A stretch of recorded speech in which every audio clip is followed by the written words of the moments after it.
አሰላሙ አሌይኩም ወረህመቱላሂ ወበረካቱ። ሰላም ውድ የቻናል ቤተሰቦች እንደምን አላችሁ? በዚህ ፈጣን ዓለም ውስጥ የዕለት ተዕለት ውሏችንን ብንመለከት ሁላችንም የምንሮጥበት ፍጥነት ይገርማል። አንዳንድ ጊዜ የሩጫ ጉዞ ለጥቂት ደቂቃዎች ገታ አድርገን ለራሳችንና ለአካባቢያችን መረጋጋት መስጠት በጣም አስፈላጊ ነው። ዛሬ ይህንን እይታ አብረን እንጋራው።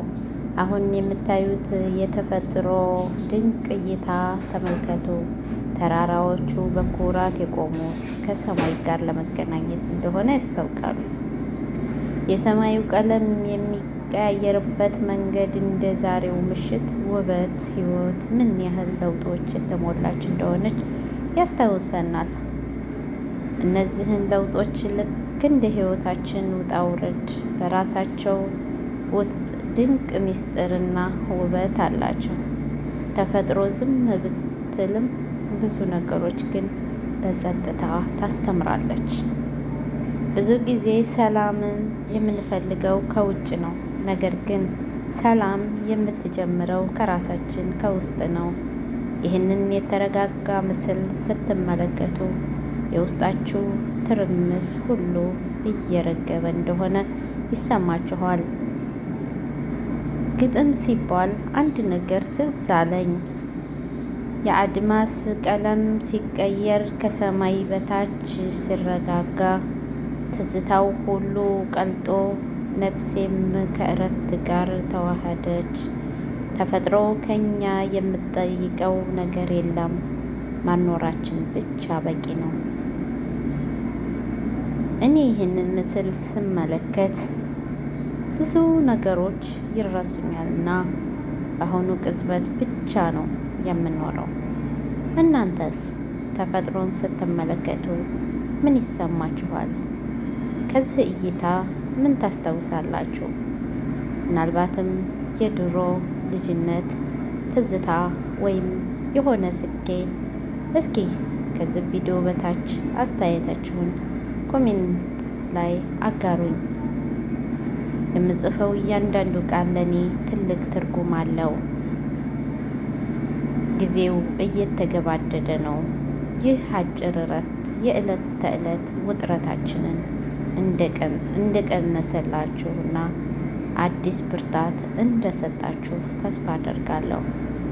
ነገም አዲስ ቀን ነው። በአዲስ ተስፋና በአዲስ ትንሽ ግጥም ልጋብዛችሁ እንገናኛለን። የአድማስ ምስጢር ይላል። በዚህ ፈጣን ዓለም ቀናት ሲቀያየሩ ጊዜ በሩጫ ላይ እኛም ስንገፋው ቆም ብሎ ማስተዋል እጅግ ይረሳናል። የሰማዩን ቀለም ተራራውን ማየት ነፍስን የሚያድስ የሰላም ምንጭ ነው። ዛሬ ግን እንረፍ፣ አብረን እንኳረፍ። እዩት፣ ያ አድማስ ብርሃን ሲቀንስ ከጨለማው ቀለበት ብርሃን ሲወልድ፣ የተራራው ግርማ የሰማዩ ድምቀት የሕይወት ምስጢር ነው። የወረት ፈተና ውጣ ውረድ ቢኖረውም ከፍታው ያምራል። መድረሻው ሩቅ ቢሆን መጓዙ ደስ ይላል። ዝምታን እናድምጥ። በተፈጥሮ ማህፀን የውስጥ ጩኸት ጠፍቶ ሰላም እንዲሰፍን አሁን ላይ እንኖር፣ አሁኑ ላይ እንረፍ። ነገ ለነገ እንተው፣ ዛሬ እንቀበል። ይህ ሰላማዊ እይታ የልብ መድኃኒት ነው። የሰማዩ ቀለም ሲያምር ሲያበራ ተራራው ቆሟል በክብር በኮራ። የንፋስ ቅላጼ እንደ ዜማ አዝማች ያረጋጋል ልብ ይፈውሳል ህመም መጋት። በዚህ ፈጣን ዓለም በግርግር በሩጫ ቆም ብሎ ማየት ነው ትልቁ መዳረሻ።